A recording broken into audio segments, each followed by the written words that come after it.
आज से हजारों साल पहले एक ऐसा आर्ष इस पृथ्वी पर अवतरित हुआ जिसके ज्ञान को देखकर स्वयं देवता भी चकित रह जाते थे, जिसे संजीवनी विद्या यानी मृत को जीवित करने का रहस्य स्वयं भगवान शिव ने प्रदान किया था। वेद, शास्त्र, उपनिषद जिन्हें प्राप्त करने में मुनियों को कई जन्म लग जाते, वह सब वह बाल्यकाल में ही सिद्ध कर चुका था। भाग्य ने उसे देवताओं का गुरु बनाना चाहा था, पर नियति ने ऐसा मोड़ लिया कि वही आर्षि आगे चलकर देवताओं का सबसे बड़ा भय बना, दैत्य गुरु शुक्राचार्य। लेकिन प्रश्न ये उठता है, इतना महान, इतना विद्वान आर्ष देवताओं का साथ छोड़कर असुरों का गुरु क्यों बन गया?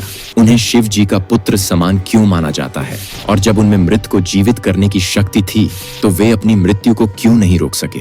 आज की इस कथा में हम इन्हीं रहस्यों को खोलेंगे। ब्रह्मा जी ने ब्रह्मांड के संतुलन के लिए दो जातियों का निर्माण किया, देव और असुर।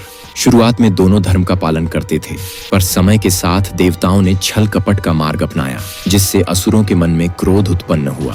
यही क्षण इतिहास में वह बिंदु बना जहां से असुर अधर्म का प्रतीक माने जाने लगे। और इन्हीं असुरों के कुल में जन्म लेने वाला था एक ऐसा गुरु जिसके ज्ञान से खुद मृत्यु भी थर्रा उठती थी। महर्षि भृगु और काव्या माता के पुत्र शुक्राचार्य। शुक्राचार्य का जन्म श्रावण मास की अष्टमी को हुआ, ऐसा दिन जब ब्रह्मांड की ऊर्जाएं पूर्ण संतुलन में रहती हैं। बाल्यकाल से ही उनमें दिव्य तेज था। ज्ञान की लालसा उन्हें ले गई अंगिरस अर्षि के आश्रम की ओर। वहीं उनके साथ पढ़ते थे अंगिरस के पुत्र बृहस्पति। दोनों अद्भुत विद्वान, दोनों तेजस्वी।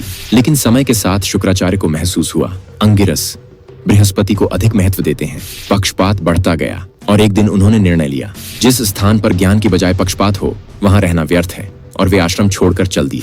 अब वे पहुंचे गौतम ऋषि के पास। यहाँ उन्हें वह सम्मान मिला जिसकी उन्हें चाह थी। यहीं उन्होंने गहन अध्ययन किया, ब्रह्म विद्या, औषध विद्या, मंत्रतंत्र, ज्योतिष, नीति और युद्ध नीति। विद्या पूर्ण होते ही उनके भीतर एक इच्छा जगी, मैं देवताओं का गुरु बनूंगा। उनका ज्ञान, उनका तेज देवताओं के लिए भी अनुपम था। इंद्रलोक में एक भव्य सभा बुलाई गई। एक ओर थे शुक्राचार्य और दूसरे ओर उनके पुराने सहपाठी बृहस्पति।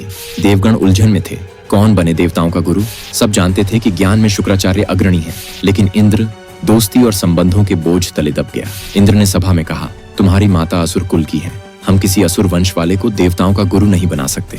ये सुनकर शुक्राचार्य का हृदय चकनाचूर हो गया। सम्मान की उम्मीद लेकर आए थे, मिला तो सिर्फ अपमान। और उसी क्षण उन्होंने संकल्प लिया, जिसे देवताओं ने ठुकराया है, अब उसी ज्ञान से मैं उनके अहंकार को तोड़ूंगा। यही क्षण वह मोड़ बना जब वे देवताओं से विमुख होकर असुरों के मार्ग पर चल पड़े। पाताल लोक पहुंचते ही असुरों ने उन्हें सिर माथे पर बैठाया। उनके ज्ञान को देवताओं ने ठुकराया था, लेकिन असुरों ने पहचान लिया। उन्होंने विनती की, हे भृगुपुत्र, यदि आप हमारे गुरु बन जाएं, तो देवताओं का साम्राज्य कभी स्थिर नहीं रहेगा।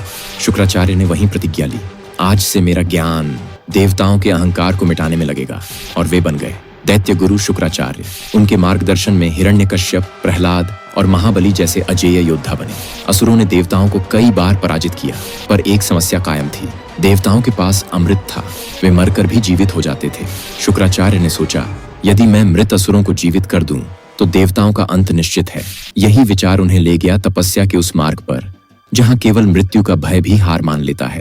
कहते हैं, शुक्राचार्य ने एक घने वन में एक विशाल वृक्ष से उल्टा लटक कर नीचे जलते हवन कुंड के धुएं को सांस में भरते हुए हजारों वर्षों की तपस्या की। उनके तप का प्रकाश स्वर्ग तक जा पहुंचा। इंद्र भयभीत हो गया। उसने हवाएं भेजी, तूफान भेजे, अप्सराओं को भेजकर मोह फैलाया, पर कुछ भी असर नहीं हुआ। अंत में इंद्र ने अपनी पुत्री जयंती को भेजा। जयंती ने आकर्षण का सहारा लिया, फिर तप भंग कराने के लिए अग्नि में विष मिला दिया। शुक्राचार्य के शरीर से रक्त बहने लगा, फिर भी उनका ध्यान अडिग रहा। जयंती अपराध बोध से भर उठी और वहां से चली गई। आखिरकार भगवान शिव प्रकट हुए। उन्होंने कहा, भृगुपुत्र, मैं तुम्हारी तपस्या से अत्यधिक प्रसन्न हूँ, मांगो, क्या वर चाहते हो? शुक्राचार्य ने विनम्रता से कहा, प्रभु, मुझे ऐसी विद्या दें जिससे मैं मृत को भी जीवित कर सकूं। तभी शिवजी ने उन्हें प्रदान की संजीवनी विद्या, अमृत से भी महान, मृत्यु को परास्त करने की शक्ति। शिवजी ने चेताया, इस विद्या का उपयोग सद्मार्ग पर करना। और शुक्राचार्य ने वचन दिया। हालांकि आगे चलकर यह शक्ति देवताओं के लिए सबसे बड़ा भय बन गई। तो दोस्तों, पार्ट 1 समाप्त हुआ और पार्ट 2 देखने के लिए वीडियो को लाइक कर दें और हमारे चैनल को सब्सक्राइब कर ले। मिलते हैं।